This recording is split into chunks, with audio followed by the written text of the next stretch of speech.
तिब्बत के ऊंचे पहाड़ों में धुंध और कहानियों में छुपा हुआ है युम्बु लाखांग। ये तिब्बत का सबसे पुराना महल है। यहाँ के लोग बताते हैं कि इसकी दीवारों की रक्षा प्राचीन आत्माएं करती हैं। वो कहते हैं कि रात को इस महल पर अंधेरा छा जाता है। इसके खाली हॉल में अजीब सी आवाजें गूंजती हैं।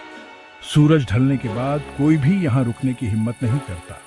इस महल के पीछे कई कहानियां जुड़ी हैं जो पीढ़ी दर पीढ़ी चली आ रही हैं। हर कहानी में बेचैन आत्माओं की बात होती है। कहा जाता है कि ये प्राचीन राजा और योद्धा हैं जो इस महल में बंधे हुए हैं। वो इसके हॉल में घूमते रहते हैं, उन्हें शांति नहीं मिलती। इन कहानियों के बावजूद ये महल यात्रियों को अपनी ओर खींचता है। एक दिन सोनम नाम का एक जवान पथिक पहाड़ी के नीचे पहुंचा। उसने कहानियां तो सुनी थी, लेकिन वो तर्क और वजह का आदमी था। उसने कहानियों को अंधविश्वास बताकर उनका मजाक उड़ाया। गांव वालों ने उससे विनती की कि वो रात न रुके। उन्होंने उसे उन भयावह चीजों के बारे में चेतावनी दी जो उसका इंतजार कर रही थी।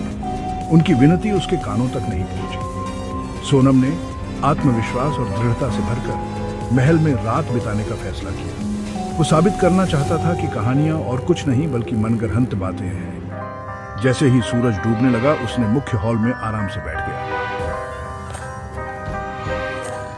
जैसे ही अंधेरा महल में छा गया, हॉल में ठंडी हवा चलने लगी। सोनम ने अपनी रीढ़ की हड्डी में सिरन महसूस किया। उसने इसे पहाड़ की ठंडी हवा समझकर नजरअंदाज कर दिया। फिर उसे फुसफुसाहट सुनाई देने लगी। पहले तो यह फुसफुसाहट धीमी थी, जैसे पत्तों की सरसराहट हो। धीरे धीरे फुसफुसाहट तेज होती गई। ऐसा लग रहा था जैसे ये आवाजें दीवारों से आ रही हैं। वो शब्दों को समझ नहीं पा रहा था। फिर भी उसने अपने आसपास एक अजीब सी मौजूदगी महसूस की। उसके दिल में डर समा गया। उसने आवाजों को नजरअंदाज करने की कोशिश की, लेकिन वो और तेज और जोरदार होती गई।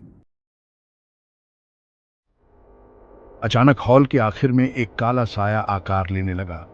वो जमीन से उठा, एक विशाल परछाई। उसकी आंखें एक अजीब रोशनी से चमक रही थीं। सोनम डर के मारे जड़ हो गया। वो देखता रहा, न तो हिल सका और न ही बोल सका। फुसफुसाहट चरम पर पहुंच गई। वो एक सिंहासन के बारे में, एक भूत के बारे में तो सुना था। वो साया सोनम की तरफ बढ़ रहा। उसकी आवाज एक गहरी कर्कश गुर्राहट थी। ये मेरा सिंहासन है, उसने गर्जा, और तुम यहां घुसपैठ कर रहे हो। सोनम को तब समझ आया कि कहानियां सच थीं। उसने बहुत बड़ी गलती कर दी थी। अपनी सारी हिम्मत जुटाकर सोनम अपने पैरों पर खड़ा हुआ। वो महल के दरवाजे की तरफ भागा। पीछे से साए की आवाज गूंज रही थी। वो उसके भारी कदमों की आहट सुन सकता था। अपनी गर्दन पर उसकी बर्फीली सांसें महसूस कर सकता था। उसने पीछे मुड़कर देखने की हिम्मत नहीं की। वो महल के दरवाजों से बाहर निकला और रात में भाग गया। वो तब तक नहीं रुका जब तक वो गांव नहीं पहुंच गया। वो सांस लेने के लिए हांफता हुआ गिर पड़ा। गांव वाले उसके आसपास इकट्ठा हो गए। उनके चेहरे चिंता से सिकुड़े हुए थे। जब उसने उन्हें बताया कि उसने क्या देखा था, तो वे हैरान नहीं हुए।